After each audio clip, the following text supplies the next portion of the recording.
ये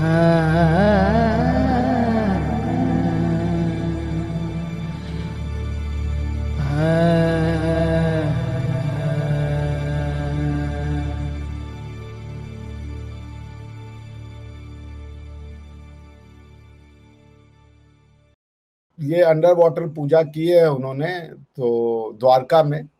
तो क्योंकि द्वारका भगवान श्री कृष्ण की नगरी थी, वो अब काफी नीचे है।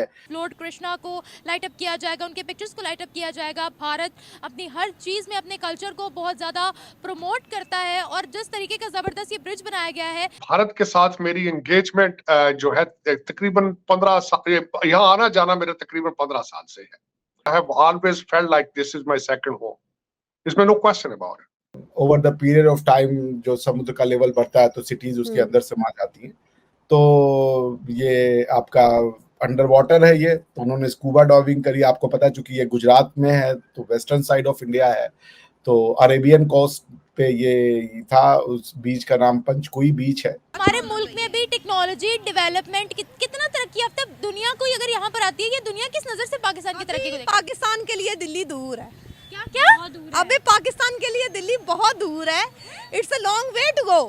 सॉरी, लेकिन वो हमसे कितना आगे है। सोलर प्लेटेड उन्होंने वो फुटपाथ बना दिए हैं। पड़ोसी ममालिक इसलिए हमसे आगे हैं कि अगर कोई बाहर से बंदा आगे हमें कोई प्रोजेक्ट देता है तो हमारे मुल्क के लिए कहते हैं कि जी हमें हमारा उसमें हिस्सा क्या है। तो जाहिर बात है वो तो पड़ोसी मुल्क को फिर जाके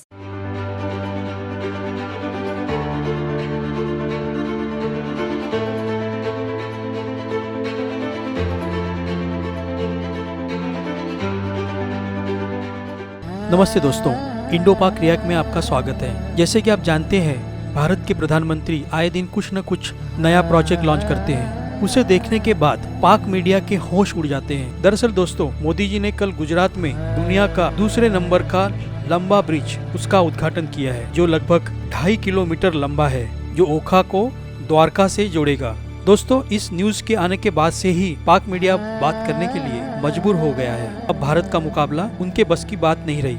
साथ ही पाकिस्तानी पत्रकार आरजू जी और अभिषेक मिश्रा जो भारत से पत्रकार है, दोनों ने जो बातें हो रही है और जो मिस्टर तरार जो यूएस से आए हुए हैं, आजकल वो भारत में ही हैं, तो उनकी भी बातें सुनते हैं हम लोग। तो आगे बढ़ने से पहले मेरे चैनल को जरूर सब्सक्राइब कीजिएगा और लाइक बटन दबाने नहीं भूलिएगा। धन्यवाद। वो एक स्टेट्समैन है भगवान श्री कृष्ण, एक स्ट्रैटेजिस्ट है भगवान श्री कृष्ण।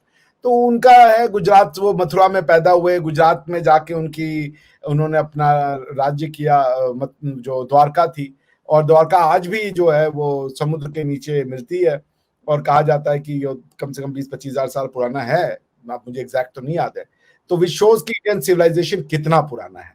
जो लोग कहते हैं इसको 3000-5000 साल पुराना है, that is not really correct. उससे भी कई साल पुरानी हमारी सिविलाइजेशन है।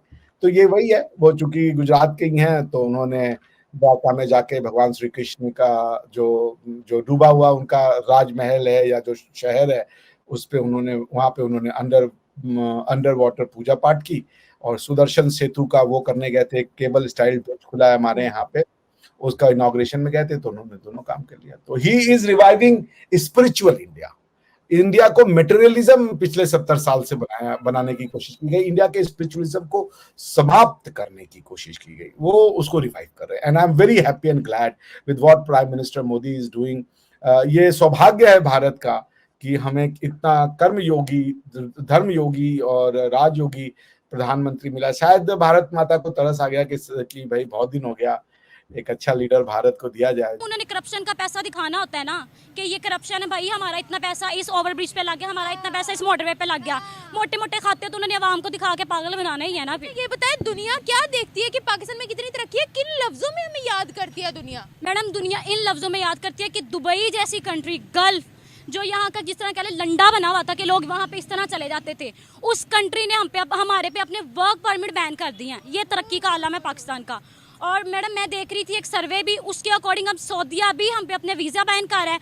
और पहले हमें किसी और कंट्री जाना पड़ेगा, उसके बाद हमें सऊदीया का वीज़ा लेना पड़ेगा। बीइंग अ मुस्लिम, ये कितनी शर्मिंदगी की बात है हमारे लिए कि हम अपने हॉली प्लेसेस नहीं देख सकते, डायरेक्ट यहाँ से वीज़ा नहीं लगवा सकते।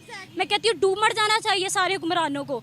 और सबसे बड़ी बात अभी जो लेटेस्ट है, हम स्टूडेंट हैं, हमें पता, हमसे बेहतर कोई नहीं जानता। अवाम का मैंडेट छुड़ाया गया है। जो बंदा 185 सीट्स इस बंदे की थी, उस बंदे को आगे नहीं आने नहीं दिया जा रहा, उस बंदे को जेल में डाला हुआ है, 200 प्लस उस बंदे पे केस डाले हुए हैं। हमें क्या पता नहीं यहाँ पे क्या हो रहा है क्या नहीं। इधर हम बात करते हैं, यहाँ पे वीगो आ जाती है। मेरे लिए कोई अजनबियत नहीं है in India first of all, लेकिन उसमें जो मैं इस वक्त जियो पॉलिटिकल और जियो इकोनॉमिक एक लेंस से जो देख रहा हूं तब्दीली, चीमा साहब जब मैं यहाँ पे आज से तकरीबन 10 साल पहले आया तो मैं उस वक्त भी एक चीज को आई विटनेस किया था कि एक कम्युनिकेशन का जाल बिछाया जा रहा था, हाईवेज का, नए एयरपोर्ट्स का। मैं इंदिरा गांधी एयरपोर्ट जब ऑलमोस्ट बिल्कुल नया खुला था, मैं तब भी आया था। I was amazed and surprised कि सच अ ब्यूटीफुल एयरपोर्ट। फिर उसके बाद मैंने अमृतसर एयरपोर्ट देखा, एक छोटा सा एरिया, वहां पे भी एक ब्रांड न्यू एयरपोर्ट। फिर मैं जयपुर गया, वहां मैं अजमेर शरीफ गया और वहां मैंने ब्रांड न्यू एयरपोर्ट देखा। हाईवेज पे मैंने सफर किया।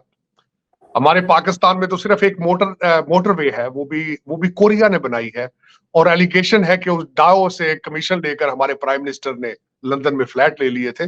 लेकिन यहाँ पे तो उस तरह की बेबहा, कल मुझे किसी ने बताया है यहाँ से कि 4-4 ट्रैक की हाईवेज है, जो कि हजारों किलोमीटर का सफर जो है 4-4, 5-5 घंटे में हो रहा है। और यहाँ पे हम बिल्कुल भारत के अंदर जो चीजें देख रहे हैं, मैं एक छोटी सी मिसाल जिसका देना चाहूंगा कि आज सुबह मैंने कुछ पढ़ रहा था आर्टिकल, तो मुझे पता चला 109 स्पेस स्टार्टअप्स है यहाँ पे प्राइवेट इंडस्ट्री की तरफ से। 109 स्पेस स्टार्टअप्स। भारत का सबसे बड़ा टूल जो है वो इंडियन इंस्टीट्यूट ऑफ टेक्नोलॉजी है, और आज वो सर चढ़ के बोल रहा है। और उसके साथ दूसरी चीज क्या है, इनकी monopoly on the IT industry. और फ्यूचर के अंदर आपको पता है कि आपका एल्गोरिथम के बगैर आप जिस तरीके से हम इस वक्त ऑपरेट कर रहे हैं, माल खत्म हो जाएंगे, हर चीज डिलीवर होगी, ड्रोन के साथ डिलीवरियां होंगी, अनमैन्ड जंगे जो होंगी, अनमैन्ड ड्रोन के साथ जंगे होंगी। ऑपरेट कौन करेंगे? IT वाले लोग ऑपरेट करेंगे। लॉन्ग वे टू गो। अल्लाह बेहतर करे कि हमारी हुकूमत के मामला अच्छे हो जाएं। आप मानती हैं कि वो हमसे ज्यादा डेवलप्ड है? Of course they are developed. उनकी डेमोक्रेसी स्ट्रांग बहुत है, and we have not a strong democracy system in Pakistan. Thank you so much. पड़ोसी मुल्क भारत ने बड़ा जबरदस्त ब्रिज बनाया है। सोलर प्लेट्स जो है वो उनके रूफ टॉप पर लगी हुई हैं। क्या कहती हैं आप कि वो हमसे तरक्की में इतना आगे कैसे निकल गए? दिन ब दिन उनकी तरक्की की खबरें सुनाई देती हैं हमें सिर्फ। वो इसलिए हमसे आगे निकल गए हैं कि उनमें लड़ाई झगड़ा, हम लोग मिल के बैठते ही नहीं है। हम एक दूसरे के पे तनकीद, एक दूसरे के खिलाफ बातें, मतलब हम में ये नहीं है कि हम सारे इकट्ठे हो जाएं और इकट्ठे होकर अपने मुल्क की तरक्की के लिए काम करें। हम सब एक दूसरे के अंदर खामियां निकालने में लगे हुए, इसलिए वो मेरे ख्याल से उनमें ये चीज़ कम है। हमसे ज्यादा डेवलप्ड है वो, है ना, क्योंकि उनके अंदर यूनिटी है, हम में नहीं है। हमारे आप सियासतदान देख ले, हमारे मुल्क में क्या हो रहा है, क्या हालात चल रहे हैं। वाकई वो हमसे ज्यादा किस शोबे में डेवलप्ड है? हमसे बेहतर है। हमसे बेहतर। दुनिया उनको और हमें किस नज़र से देखती है? दुनिया हमें भी अच्छी नज़र से देखती है, हम भी ठीक है, लेकिन बात सिर्फ इतनी है कि हम लोगों में यूनिटी नहीं है। बाकी हमारे मुल्क में बड़े तरक्की के काम हो रहे हैं। कौन से काम हो रहे हैं? थोड़े बहुत। फिर भी कौन से जरा गिनवा तो दे। आप जो एजाद की बात करी है, इस किस्म की बात करी है, वो नहीं अभी हो रहा है, लेकिन बाकी थोड़े बहुत हो भी रहे हैं। अगर हमारे मुल्क में हमारी आवाम इकट्ठी हो जाए तो हम इंडिया से भी बेहतर काम कर सकते हैं। बताए कौन सा मंसूबा अभी तक हमें सुनाई दिया? कौन सा बजट तालीम पे लग रहा है? या कौन सा इंफ्रास्ट्रक्चर ऐसा बन रहा है जिसको हम कहें वाओ सो ग्रेट? उम्मीद की जा सकती है, अच्छे के लिए दुआ की जा सकती है और इंशाल्लाह बेहतर होगा।